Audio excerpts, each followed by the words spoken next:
The factory worker's wrench froze mid-turn as he heard the pilot's words echo across the Buffalo assembly floor.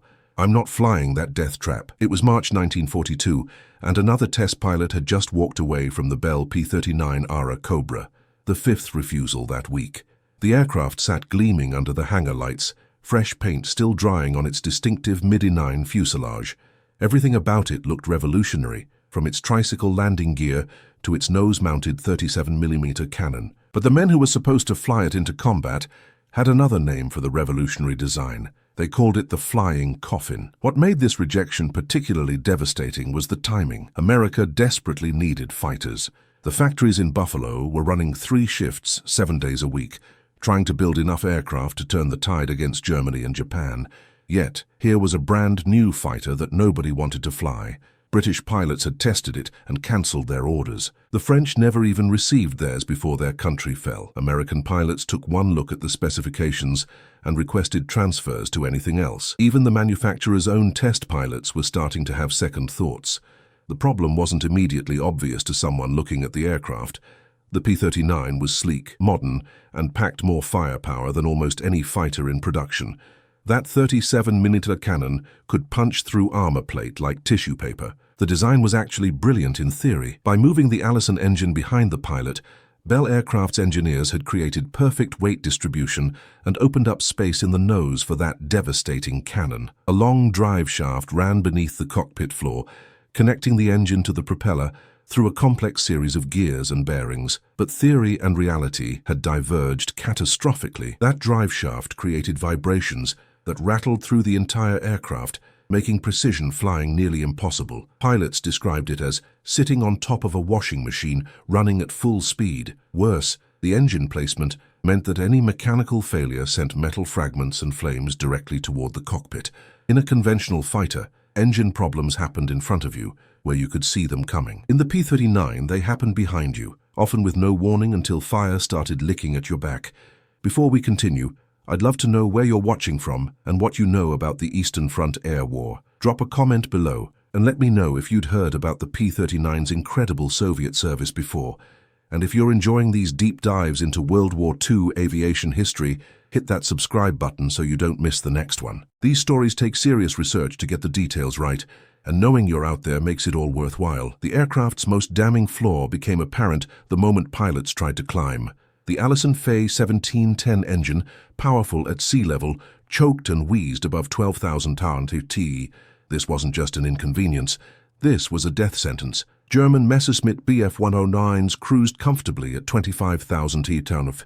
Japanese Zeros operated even higher. A P-39 pilot trying to intercept enemy bombers would find himself struggling for altitude, while enemy fighters dove on him from above, with all the advantages of speed and position. Colonel Bruce Holloway, evaluating the P-39 for combat deployment in early 1942, wrote a scathing assessment that circulated through Army Air Force's headquarters. The aircraft is fundamentally unsuited for the high-altitude interception role for which it was designed. Its ceiling is inadequate. Its rate of climb is poor above 10,000 ft, and its handling characteristics at altitude are dangerous. I cannot in good conscience recommend this aircraft for combat operations against the Luftwaffe. That assessment should have killed the program. In any rational procurement system, an aircraft that couldn't perform its intended mission would be cancelled and the factory would retool for something more promising. But rationality had little place in wartime production. The United States was still reeling from Pearl Harbor. Factories were being built, workers were being trained, and production lines were being established. Cancelling the P-39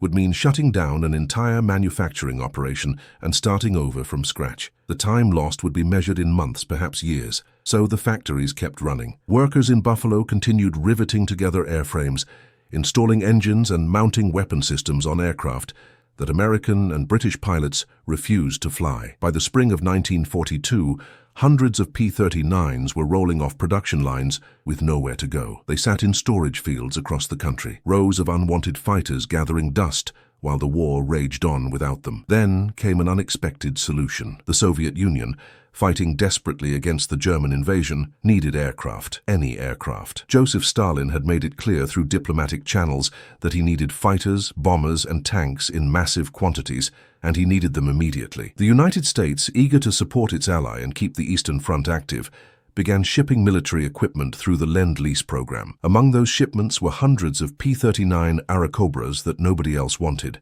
American officials privately viewed this as a way to dispose of an embarrassing mistake, while technically fulfilling their obligations to the Soviets. The thinking went something like this: send them the fighters we can't use, keep the good stuff for ourselves, and hope the Russians can find some use for them. If the P-39s proved as inadequate on the Eastern Front as they had in American hands, well, at least the loss wouldn't be American pilots. The aircraft began their journey in the most roundabout way imaginable. They were loaded onto cargo ships in American ports, sailed through U-boat-infested waters to Persian Gulf ports, then disassembled and transported overland through Iran into southern Russia. The journey took months. Many aircraft were damaged in transit. Some were lost to German submarines. But by late 1942, the first P-30s were arriving at Soviet air bases, where they received a reception very different from what they had experienced in America. Soviet pilots approached the Airacobra without preconceptions or prejudices. They didn't care about high-altitude performance because they weren't fighting at high altitude. The air war over the Eastern Front was brutal, chaotic, and conducted primarily below 10,000 ft. German Stukas dive-bombed Soviet positions at low level. Soviets attacked German tanks at treetop height. The desperate swirling dogfights that characterized Eastern Front combat happened in the thick air, where the P-39's Allison engine performed beautifully. The first Soviet units to receive the Airacobra treated it as an experiment. Pilots accustomed to flying the Leg-3, a wooden fighter that was underpowered and poorly armed, found the P-39 to be a revelation. That 37mm cannon could destroy a German bomber with a single, well-placed shot. The aircraft's sturdy construction meant it could absorb battle damage that would have torn apart the fragile Loy-Gs, and in the low-altitude environment where Soviet pilots operated, the P-39 was actually faster and more maneuverable than many German fighters. Senior Lieutenant Grigory Rekhaliev was among the first Soviet pilots to fly combat missions in the Airacobra. His initial assessment, filed in October 1942, revealed the cultural differences in how pilots evaluated aircraft. The American machine is heavy but solid. It does not climb well, but it dives like a stone. The cannon is magnificent. Today, I destroyed a Junkers Ju-88 with 3 shells. The entire tail section separated from the fuselage. This aircraft rewards aggression and punishes hesitation. That philosophy, aggression rewarded and hesitation punished, became the foundation of Soviet Airacobra tactics. Pilots learned to use the aircraft's strengths while avoiding situations that exposed its weaknesses. They attacked swiftly from advantageous positions, fired that devastating cannon, and broke away before enemy fighters could respond. In the hands of pilots who understood its capabilities, the P-39 transformed from flying coffin to lethal predator. The pilot who truly mastered the Airacobra was Alexander Ivanovich Pokushkin, a name that would become legendary in Soviet aviation history. Born in 1913 in Novosibirsk, Pokushkin had started the war flying obsolete Y-16 fighters, struggling against superior German aircraft with outdated equipment and tactics. When he transitioned to the P-39 in early 1943, he immediately recognized its potential. Pokushkin developed a tactical system specifically designed around the Airacob's capabilities. He called it the Formula for Air Combat, a methodical approach that emphasized altitude advantage, speed management, and precise gunnery. His pilots would patrol at medium altitude around 15,000 ft, watching for German formations below. When they spotted targets, they would dive, building tremendous speed, close to point-blank range, fire a brief burst from the 37mm cannon, then climb away, using their momentum before enemy fighters could react. The tactic was devastatingly effective. Pushkin's personal score began climbing rapidly. 5 kills, then 10, then 20. By the time the Battle of Kursk erupted in July 1943, he was the Soviet Union's leading ace, and his unit flying American-built Airacobras was one of the most effective fighter regiments in the Red Air Force. German pilots began recognizing his radio call sign and warning each other when Pokushkin was airborne. Oktung Pokushkin Indu became a common transmission on German frequencies. The Battle of Kursk demonstrated the P-39's capabilities on a massive scale. German forces launched their final major offensive on the Eastern Front, committing thousands of tanks and aircraft in an attempt to encircle and destroy Soviet forces near the city. The Luftwaffe deployed its best units, expecting to achieve air superiority quickly. Instead, they encountered Soviet fighter regiments equipped with P-39s, flown by pilots who had spent months perfecting their tactics. During the first week of the battle, Hishkin's regiment claimed over 100 German aircraft destroyed.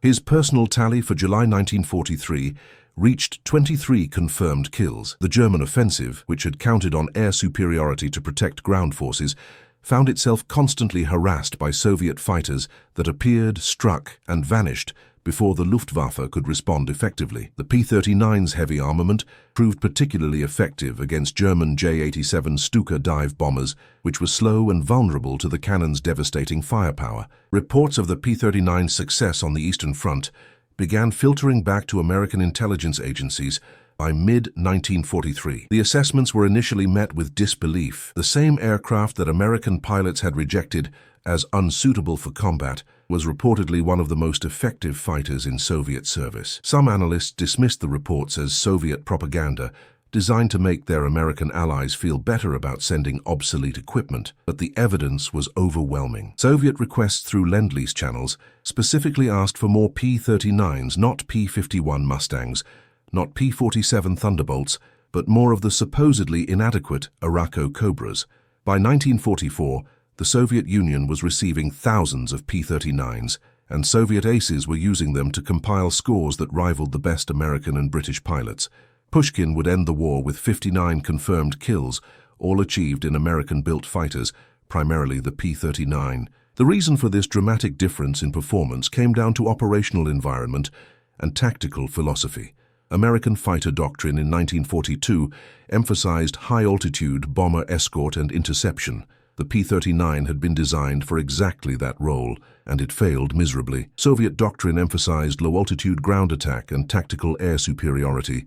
For that mission, the P-39 was nearly perfect. The same characteristics that made it unsuitable for one type of warfare made it ideal for another. Back in the United States, Bell Aircraft's engineers were absorbing lessons from the P-39's contradictory reputation. The aircraft's failures had exposed critical design flaws, but its successes had validated certain innovative concepts. The tricycle landing gear, initially controversial, proved far superior to conventional tail-dragging designs. It provided better visibility during takeoff and landing, reduced ground loop accidents, and made the aircraft easier for inexperienced pilots to handle. The company began work on an improved version, designated the P-63 King Cobra. This aircraft retained the P-39's basic layout, but featured a more powerful engine, improved aerodynamics, and modifications based on combat feedback from Soviet pilots. The P-63 would never see significant American combat service, but like its predecessor, it would be shipped to the Soviet Union in large numbers and prove highly effective in Soviet hands. More importantly, the lessons learned from the P-39's design influenced the next generation of American fighters. The tricycle landing gear became standard on virtually all subsequent American aircraft. The emphasis on pilot visibility, which Bell had pioneered with the P-39's car door-style cockpit entry, became a priority in fighter design. The concept of mounting heavy, slow-firing weapons in the nose, validated by the P-39's success with its 37mm cannon, influenced armament choices for years to come. When Lockheed's Clarence Kelly Johnson began designing America's first operational jet fighter, the P-80 Shooting Star in 1943, the aircraft that emerged bore striking similarities to the P-39's layout. Both featured tricycle landing gear for improved handling. Both emphasized pilot visibility and ease of maintenance. Both placed the engine behind the pilot. Though in the P-80, this was necessitated by jet engine design rather than a desire to mount a nose cannon. The P-80 represented everything the P-39 had tried to be but couldn't quite achieve, taking the good ideas while eliminating the flaws. The connection between the despised P-39 and America's jet-age success wasn't coincidence. It was evolution driven by hard lessons learned from both failures and successes. The P-39's failure at high altitude forced American engineers to understand the critical importance of engine supercharging and performance across the entire operational envelope. Its success in Soviet hands taught that there was no single definition of an effective fighter aircraft. Mission requirements, operational environment, and tactical doctrine all influenced what made a design successful. Alexander Pushkin, the Soviet ace who had mastered the P-39, ended the war with 59 confirmed victories making him the second highest-scoring Allied ace after Ivan Kojedub's 62 kills. He was awarded the Hero of the Soviet Union 3 times, the highest honor the nation could bestow. In his post-war memoirs, he wrote extensively about the Arachik Cobra, describing it as the finest fighter he had ever flown. The American machine taught me everything important about air combat. It rewarded skill and punished mistakes. It gave me the tools to survive and the weapons to destroy my enemies. More than 4,700 P-39s were delivered to the Soviet Union during the war, representing nearly half of all Arakobras produced. Soviet pilots flew them from Stalingrad to Berlin, racking up thousands of victories against the Luftwaffe. These were the same aircraft that American and British pilots had rejected as unsuitable for combat. The same flying coffins that test pilots had refused to fly. In Soviet hands, they became instruments of victory. The production lines in Buffalo finally shut down in August 1944 after producing 9,584 P-39s in various configurations. The workers who had built them probably never knew the full story of how their aircraft had performed in combat. They had read the negative reports from American pilots, heard the criticisms, and understood that the fighters they were building were considered failures by their own military. They couldn't have known that on the Eastern Front, those same fighters were helping turn the tide of the largest land war in history. By 1950, the P-39 had disappeared almost entirely from military service. Jets had taken over completely, rendering propeller-driven fighters obsolete except in limited roles. Most Arakobras were scrapped, their aluminum melted down for other uses. A few survived in museums, preserved as examples of wartime technology, but the aircraft's influence lived on in every American fighter that followed, carrying forward the lessons learned from both its failures and its unexpected successes. The story of the P-39 Arakko Cobra challenges comfortable narratives about technological progress and military superiority. It reveals that success and failure are often context-dependent, that the same design can be both inadequate and excellent, depending on how it's employed. It demonstrates that innovation sometimes comes from unexpected sources, and that the path to progress is rarely straight or predictable. American aviation designers who initially mocked the P-39's unconventional layout later adopted many of its features in their jet fighters. Soviet pilots who received the aircraft as cast-offs from their American allies transformed it into one of the war's most effective weapons. The lessons from this contradiction shaped American aviation for decades, teaching engineers that brilliance and failure often coexist in the same design, separated only by how and where that design is used. The engineers at Bell Aircraft, who had designed the P-39 with such high hopes, never intended to create a controversial failure that would find redemption in Soviet service. They had envisioned an innovative fighter that would dominate aerial combat with its unprecedented firepower and revolutionary layout. When American pilots rejected their creation, calling it a flying coffin, it must have been devastating. Yet their design choices, even the ones that failed, contributed to the foundation of American jet aviation. The factory workers in Buffalo, who riveted together thousands of P-39s, knowing their product was unwanted by their own military, demonstrated a different kind of courage.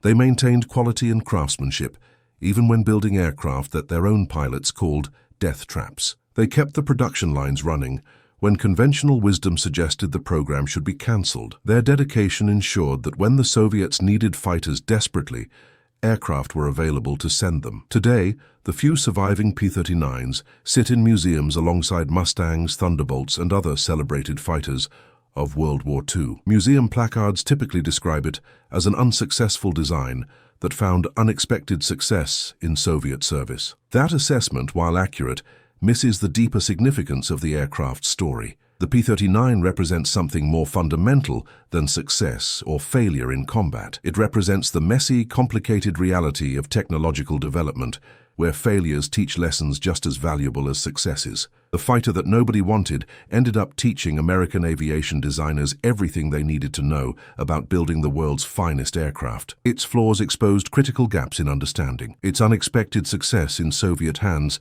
demonstrated that design requirements must match operational reality. Its innovative features, refined and improved, became standard elements of jet fighter design.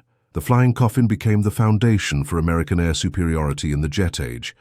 When the North American F-86 Sabre, America's premier jet fighter of the Korean War era, took to the skies in 1947, It carried DNA from the despised P-39, the tricycle landing gear that made ground handling safe and predictable, the emphasis on pilot visibility and cockpit ergonomics, the understanding that fighter design required careful balance between competing requirements. These weren't abstract principles. They were hard-won lessons purchased with the embarrassment of rejection and the unexpected glory of Soviet victories. The story of the P-39 Airacobra reminds us that history's judgments are rarely simple or final. The aircraft, dismissed as America's worst fighter, contributed more to American aviation development than many celebrated designs. The flying coffin that pilots refused to fly enabled Soviet pilots to achieve scores rivaling the war's greatest aces. The failure that should have been cancelled taught lessons that shaped the future of aerial combat. Sometimes the machines we reject teach us more than the ones we embrace, and sometimes the worst becomes the foundation for the best.